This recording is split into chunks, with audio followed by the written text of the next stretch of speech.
Good evening, everybody. Welcome. Lovely to see you all again. The topic for this week is plans, and I'd struggled. Well, not struggled. I just haven't been bothered to come up with something prior to today. And I thought, I need to think of a topic. I need to come up with something. And I've got quite a lot going on at the moment, and there's quite a lot that is likely to change quite drastically, which is exciting, and I'm quite looking forward to it all. But it brought to mind that idea of how much do I need to plan for this, or do I just sit back and see what happens? So we'll talk about that a bit more later. We'll do an exercise first, and then we can delve into the world of planning. Okay, we'll start with that sitting exercise because it's always a good one to start with, and everybody knows how it works. So we begin by just having a look around and seeing what we can see. Opening our eyes. Being aware of colours and shapes.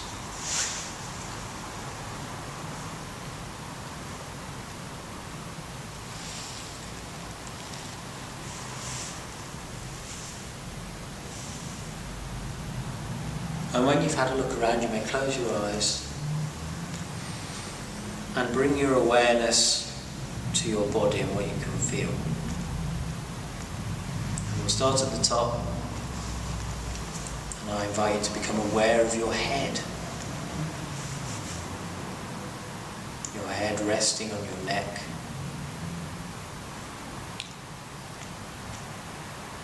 And aware of the shoulders. Aware of any tension you may be holding there. And by becoming aware of any tension that you may be holding in the neck and the shoulders, just allowing that to release out.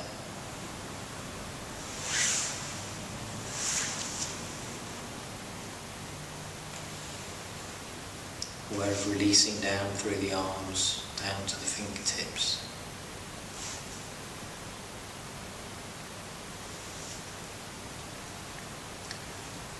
Then become aware of the spine. Aware of the position that you hold yourself in as you sit.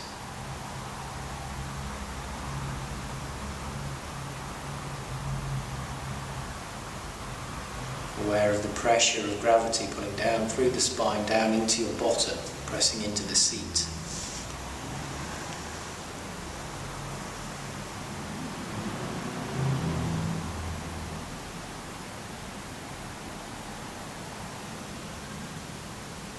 Aware of your legs.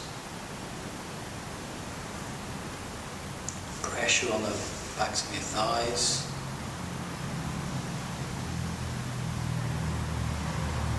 Aware of the bend at the knee, and then down to your feet in contact with the floor.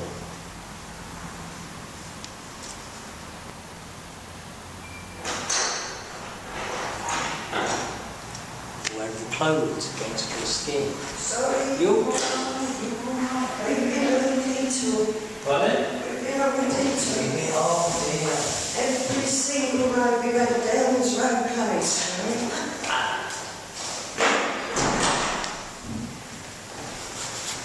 Sticking in cheap seats. Yeah, that's cool. Thank you.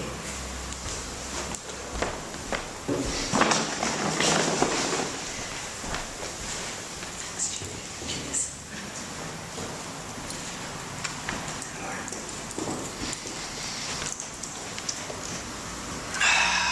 So we're just connecting with our body, bringing our awareness to our body and what we can feel.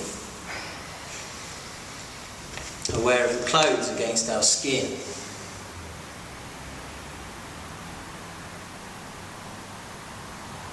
And again, you can start that awareness at the top of your body and just gradually work your way down. Aware of clothes against your skin, on your chest, your arms, down to your legs, all the way down to the shoes on your feet.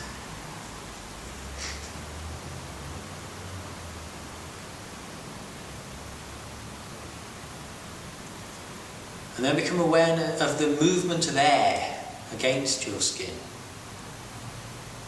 particularly on the back of the hands. Just ever so faint but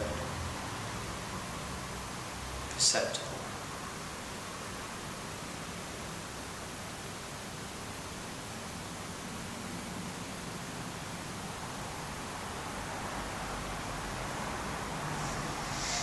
And take a breath through the nose and connect with your sense of smell.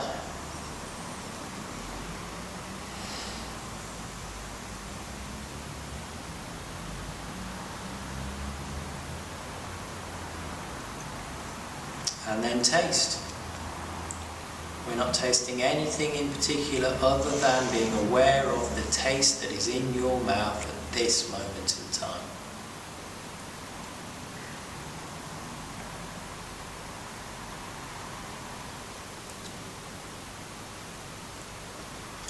And then shift your awareness to sound and listening.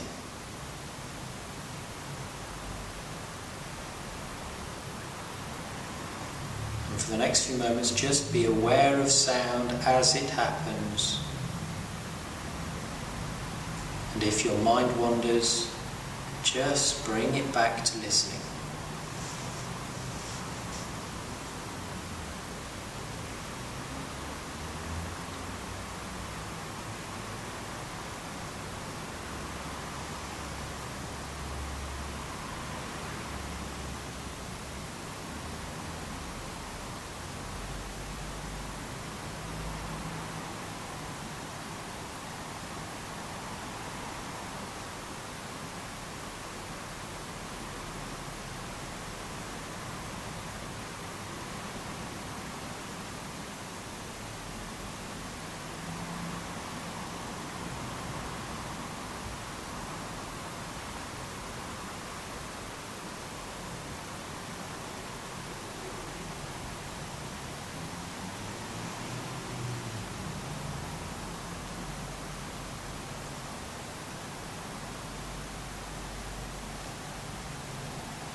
When you're ready, you may open your eyes.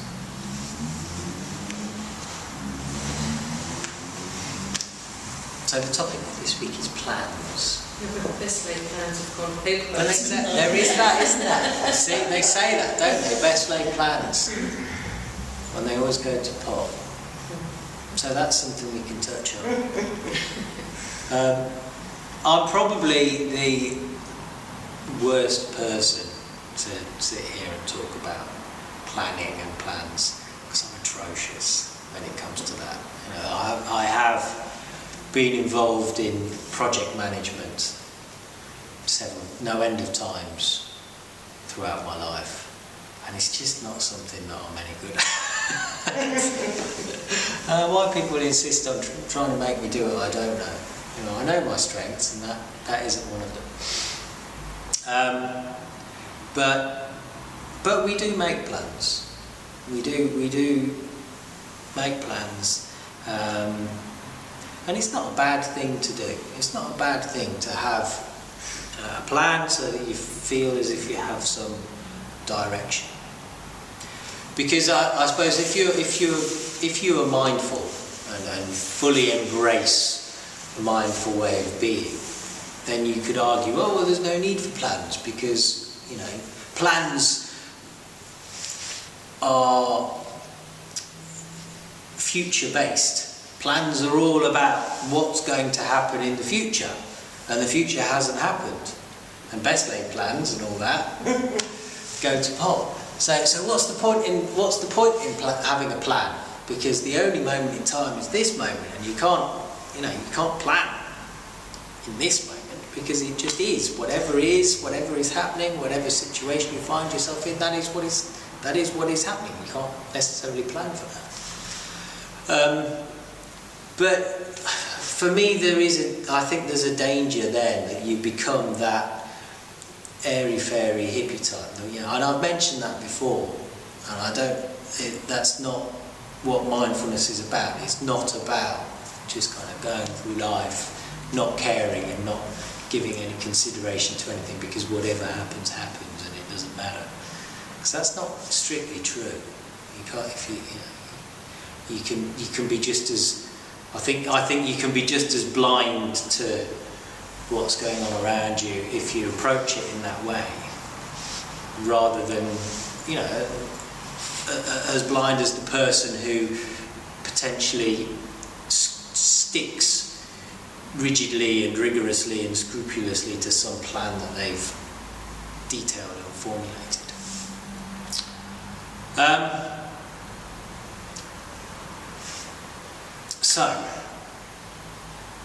Is there anybody here that is a fastidious planner that likes to really... Husband is, he wakes up in the morning and says, right, okay, what's the plan? Plan for the day. What's the plan? And then he goes, yeah, he's one of those. Because there's nothing wrong with that. There's nothing wrong with that. And some people need that because I suppose there's a propensity for human beings to, we can take comfort from repetition and from knowing what's going to happen, and take comfort from having a schedule. When things are ordered, we become, we have our routine. That's the word I'm looking for. People can find comfort from routine, as opposed to the opposite, where you just go where the mood takes you. Some people can't cope with that. For me, I think there's a balance that needs to be struck, and there is a place for planning. I've done workshops in business environments, and they need to have plans. They need to have things in place for particular eventualities, and they need to have long-term objectives and a plan for where things are going to go and how things are going to happen, or how they potentially might like things to happen. And that's fine. And I always say that's okay, as long as the actual act of planning is done mindfully. Because when you make a plan, you're making the plan in the moment. So as long as you actually do engage with the present moment and bring your awareness to the present moment, okay, and say to yourself, okay, in this moment, we are formulating a plan. Put a plan in place. The danger comes when things go wrong with the plan. I'm pointing over here, but that's when you stand more chance of running into trouble. If you are mindful through the execution of the plan, then you are flexible. Then you do allow for the plan to be challenged, for want of a better word. Disaster strikes when something doesn't go according to plan and people can't cope with it. It's all right to have a plan, but when something deviates from that plan, which happens more than it doesn't happen, in my experience, and do you all agree? Yeah. It's certainly true. Whether that's your own personal plan for how your life is to be lived, or whether it's a project plan for something that you're doing at work, or whatever it might be. We always factor in that little bit of contingency, but it's when people are so entrenched and bought into that plan being, set in stone, the letter of the law, that's when stress and anxiety really kicks in. When things don't go according to the plan, and people can't cope because they don't approach it mindfully and accept the fact that situations change. As meticulous as you can be in your planning, as much attention as you can give to every possible situation and scenario that might come into play, you just can't. You can't cover everything. You can't plan for every outcome and eventuality. And so there has to be that flexibility that comes into it. And if you can do that, if you can approach your plans in with a slightly more fluid mindset, a slightly more mindful mindset, then certainly I feel there's a much more chance of success and a more diminished chance that it will cause great amounts of stress and anxiety that things don't go according to plan. Because things don't go according to plan.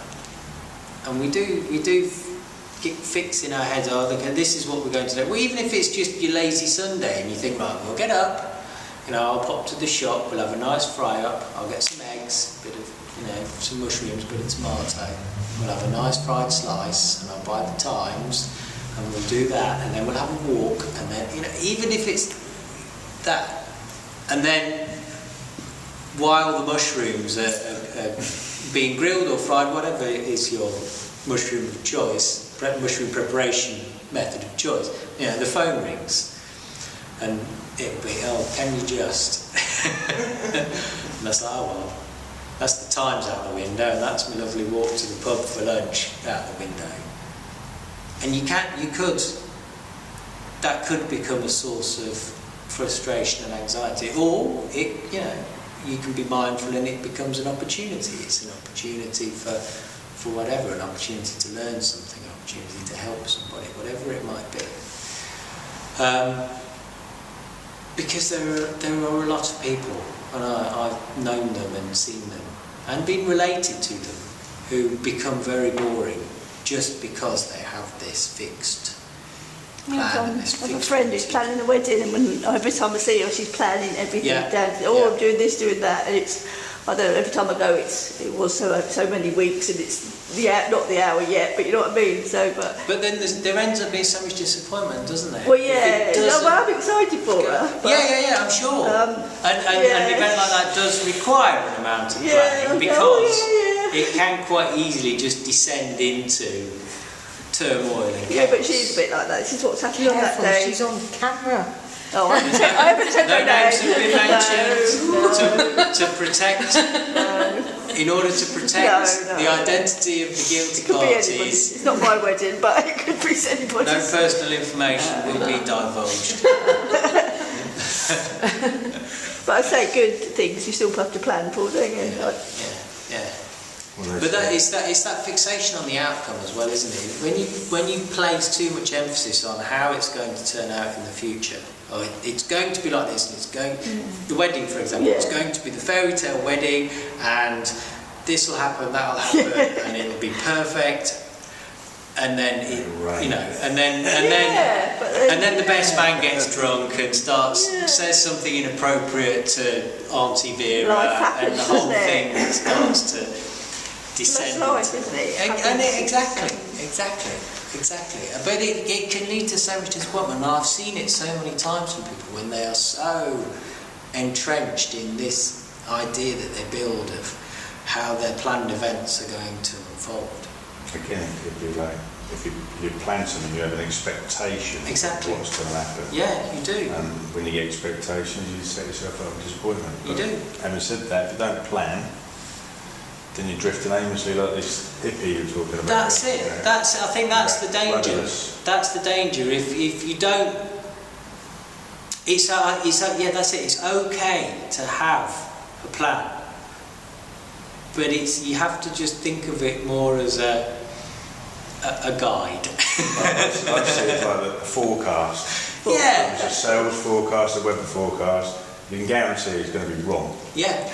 It's going to be wrong. Yeah, it is. And it might be 90% right, but it's part of it's wrong. You know, it's just the way it goes. That's what a forecast is. You've got to be. I remember that word. I like words. You've got to be open to it changing. But yes, And that's because I've worked in IT for a long period of time as well, and there's a massive shift in the way that projects are managed. So there used to be this what they call the waterfall approach, where you decide what's going to be done, and then it just all happens in order, and it might take a year for a project to be delivered.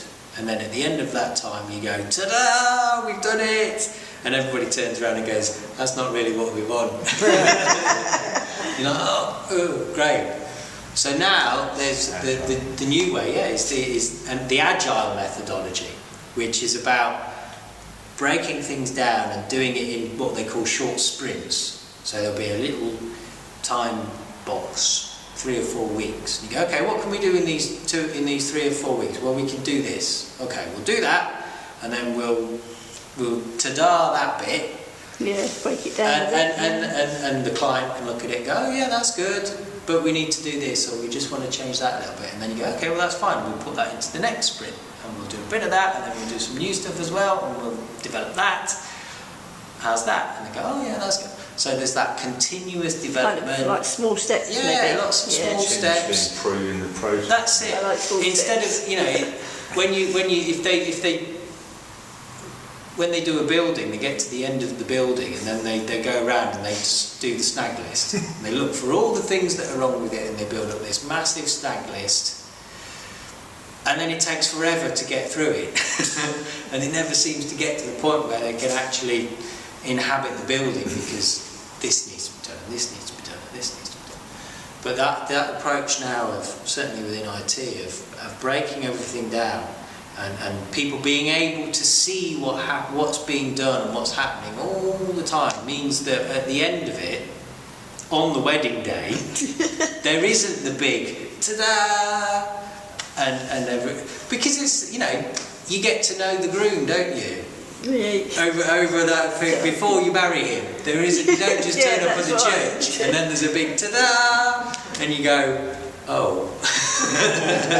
Yeah, that's right.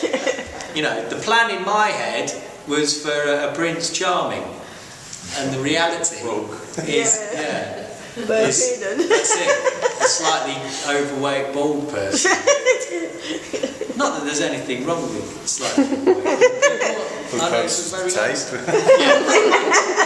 all you slightly overweight bald people out there watching this, you're lovely. I accept you for who you are in this moment.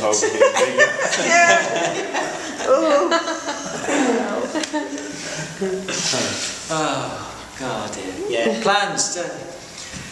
Don't make plans. It's just guidance. It's just it's just a forecast.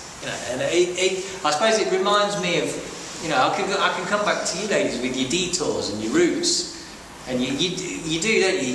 If you plan your route meticulously, it doesn't allow for those roadworks and those closures and those wrong turns. And I remember when I was younger,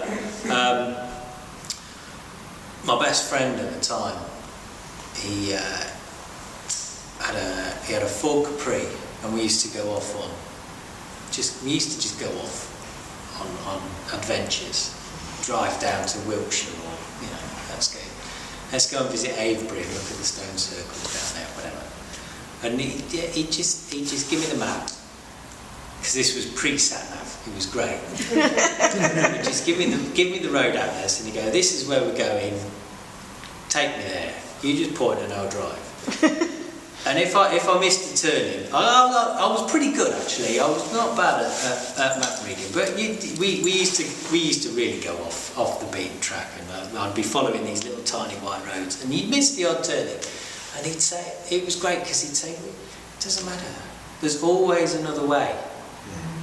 There's always another way. There'll be another road. You know, even if you think you're going in the completely the opposite direction, it doesn't matter. There's always another way, and if we don't get to where we think we're getting to, we'll get somewhere else. Yeah, it'd be just as nice, yeah. Which, It's good. Yeah.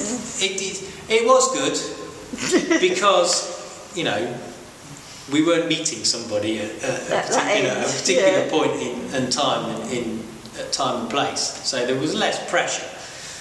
However, I suppose I certainly learned a valuable lesson in life in that. Thinking back on that now, there is always another way. Sounds quite fun, really.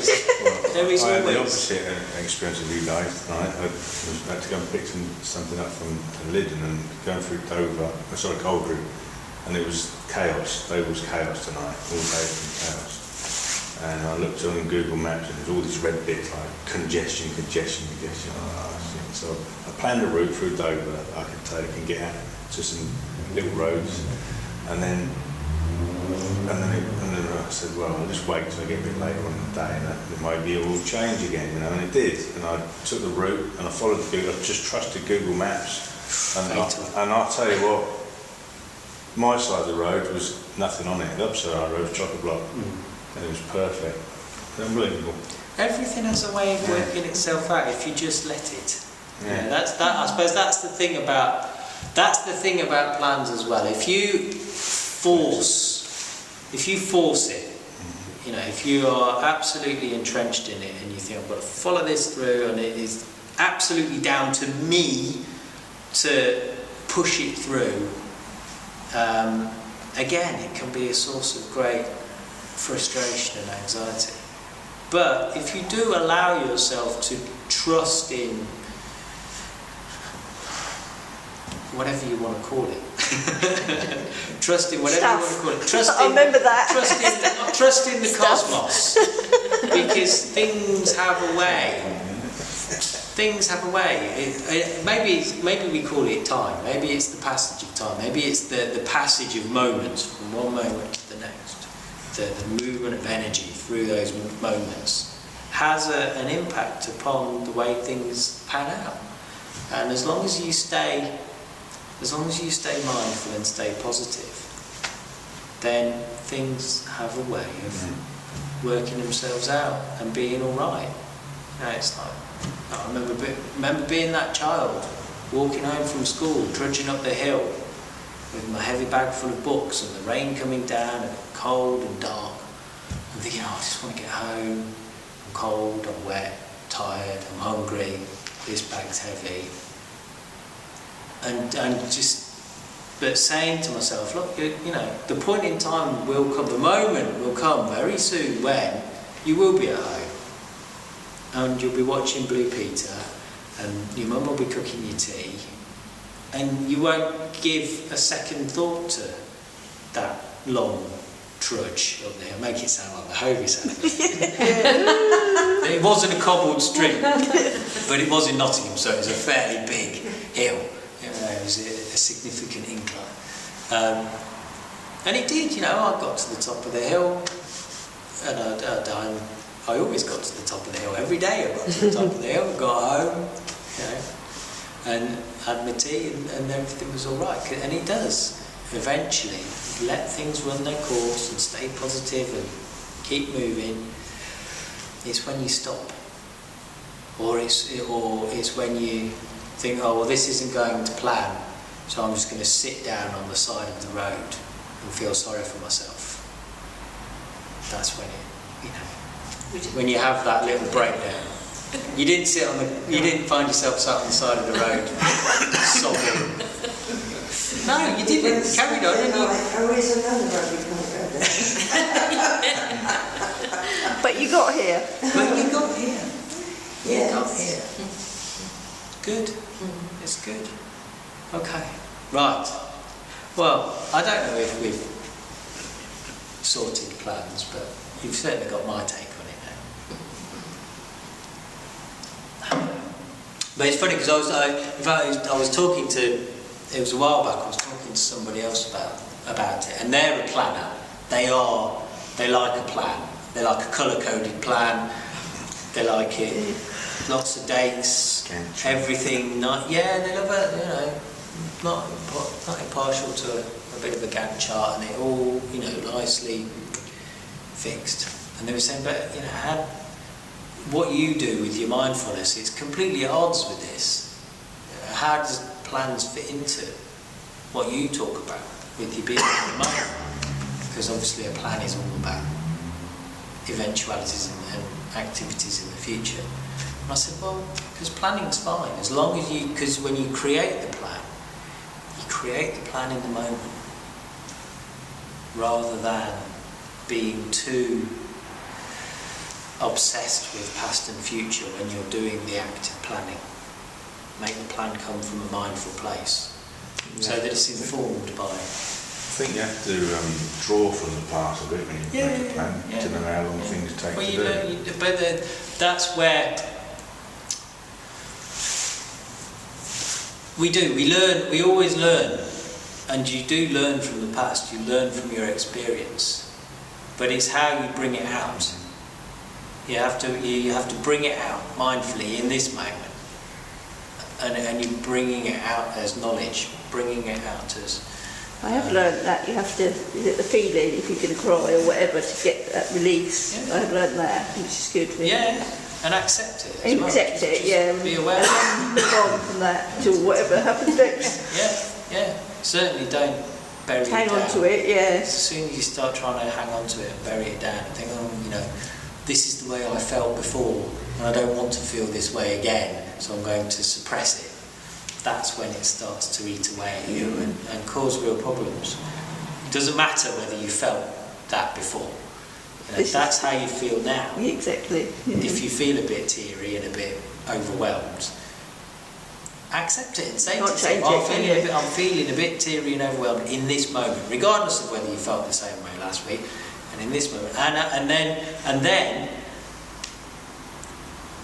in the same way as I was saying that the cosmos, or whatever you want to call it, has a way of things moving forward, because there will always be other moments. You'll come out of the other side of it, and it's a lot easier to come out of the other side of it by starting by just being aware that that's how you feel, and knowing that it's all right. It's okay to feel a bit teary and a bit whatever. It's fine. It is absolutely fine. Because people think that it's not fine, don't they? They go, it's not okay to feel like this. Well, it is. Maybe it's not nice, but it's okay, because there's going to be other moments. And you can get through that, and then be mindful and be aware of how fantastic it is to be alive. And then, and you're more aware, you can then open yourself up to those positive moments and those positive aspects. And you don't miss those positive aspects, those positive moments. Just when somebody smiles at you, you go, yeah, nice, thanks. Because it's really, those are the moments that are great. But if you're too wrapped up in your own plan and too obsessed with not allowing yourself to feel the way that you are feeling, then you miss those little smiles and you miss those, you know, little comedy moments that you see, those little observations, that little bit of incongruity that you just think, oh, that's a bit odd, but it's funny and I like it. And you miss those, and they're the little things, the little details that can make life a lot more bearable. Okay. Enough talking. Let's breathe. So you may close your eyes if you wish. And I invite you to bring your awareness to your breath. And aware of the three parts of your breath, like the sides of a triangle. You breathe in, you breathe out, and then there's the pause along the bottom. Breathe in, we go up one side of the triangle. Breathe out, down the triangle. And then pause as we go up. Just follow that movement for the next few moments. Aware of the air entering and leaving your body.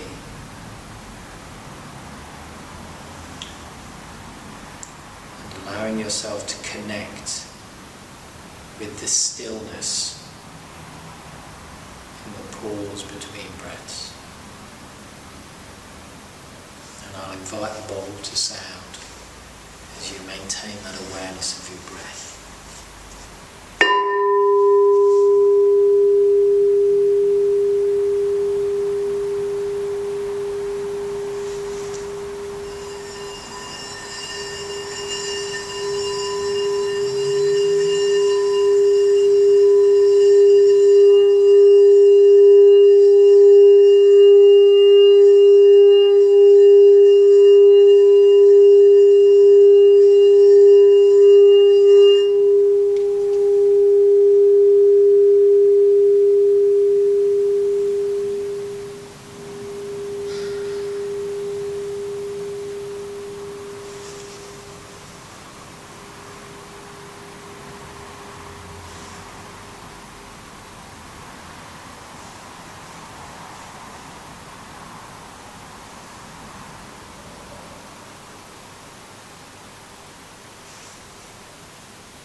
We can really begin to focus our awareness absolutely on each aspect of the breath.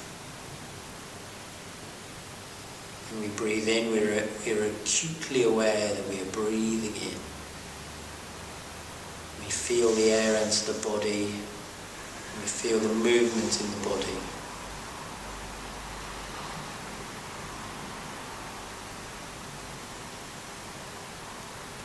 And when we breathe out, absolutely aware of the air leaving the body. Aware of the point that it begins to leave the body and aware of the point when it finishes leaving the body. Aware of the movement as you exhale.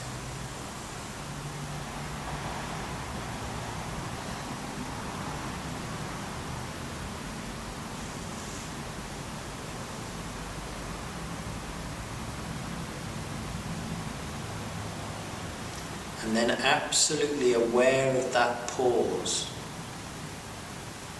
Aware of the moment when the pause starts, and the whole moment during the duration of that pause until the pause ends.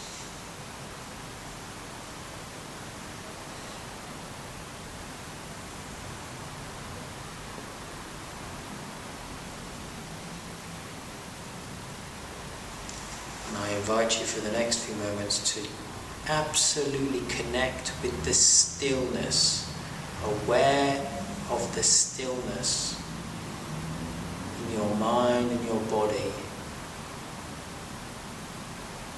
in that pause.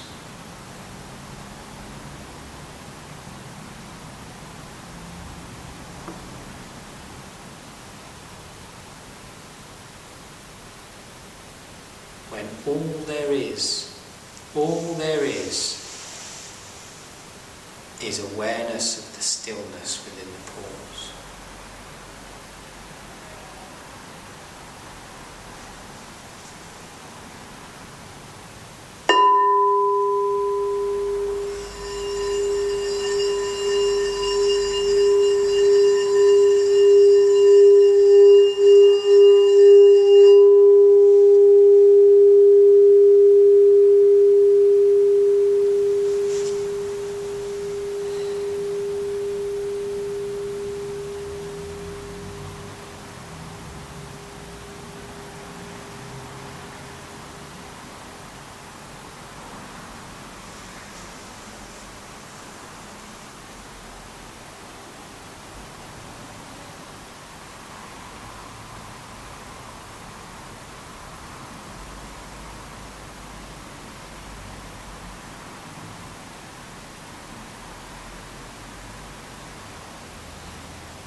become aware of the peace that you can enjoy within that pause.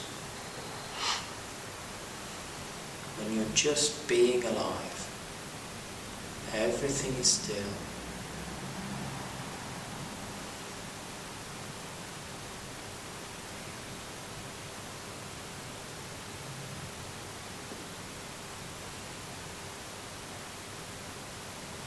When all there is awareness of the peace in the pause. There is no thought, no fear,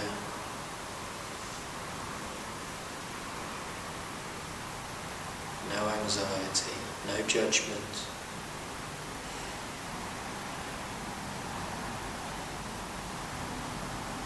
Just pure, still being.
When you are ready, you may open your eyes.